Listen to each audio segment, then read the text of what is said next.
We're going to unmask Scream 7, and we're going to talk about the good, the bad, and the ugly, especially the ugly. So let's start with the good. Right off the gate, we have a good opening scene.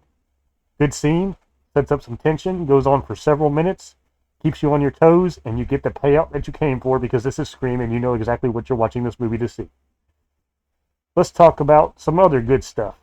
Matthew Lillard was great in every scene he's in, and I will not elaborate on anything further other than Matthew Lillard is in the movie, and he's awesome to watch, and we're going to skip from there.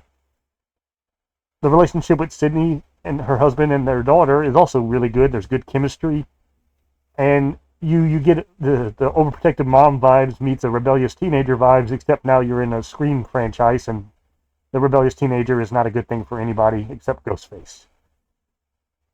Let's see. I also want to praise the Joel McHale as a dad. He was a good mix of like being a good dad and a good husband, and he also fights like a bear when you come after his family, which was what the way that it should be. I don't think anyone else in the Scream movies has ever fought as bare knuckle as he does in this movie, and it was fun to see for a change because he throws hands with Ghostface, and I mean that like someone who actually will throw hands effectively. Let's talk about the next character in line, who I'm just going to say Gail had no point in this movie. The ending of the movie really would have been the same if Gail wasn't there. Sydney might have got to the conclusion a little slower. Gail did a little investigative thing, I guess, but like I don't think the movie would have been much different if Gail wasn't in it. They just needed Courtney Cox to be in the movie and to have an important role, but overall, spoilers, she's not even in the finale of the movie really. She's there and then she's just not in the finale. Gail has no impact. I don't know how else I can say that. The friends of Tatum, Sydney's daughter, they're not well fleshed out. They're played by good actresses. They're not giving a lot to work with. I don't really know. They're just Tatum's friends, and that's their point in the movie. They didn't give you anything to make you decide if you like them or not. One of them, to be fair, is not in the movie very long. There's your spoiler. And the other one you kind of get a feel for her later in the movie a little bit, but it's like way into the movie. You're like, okay, we're starting to get some substance from her, and then that's it on that too. So, I mean, I don't know. I couldn't decide if I almost couldn't tell they were friends with. The only reason I know they were even friends with her is because there's a scene of them like walking together, and they have one other scene.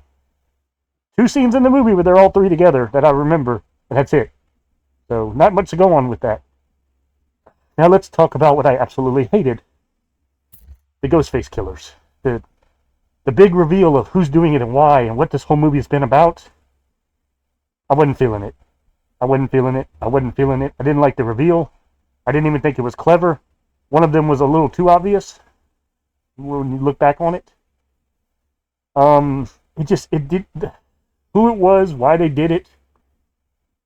I'm trying to be open-minded, but I hated it. I just wish it had been any other combination of characters ended up being the killer. It would have been better for me than what we got.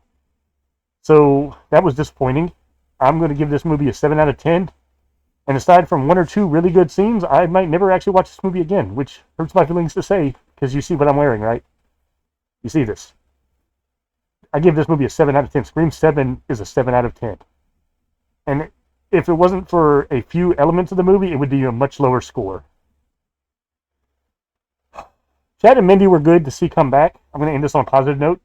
I don't know if you're a fan of the characters, but Chad and Mindy did bring some life later into the movie when they're talking with Tatum and just characters in general. Like, they actually brought something into the movie later on when it was getting really lackluster. So I'm glad they were in it. They probably saved the second half of the movie just from their presence. But overall, the movie's a dud, and I have mixed feelings on how I want Scream 8. If I want a Scream 8, but if there is a Scream 8, please have the good chemistry between Sydney, her husband, and her daughter again, because that is what carried this movie. And it just 7 out of 10. This is Ghostface signing off.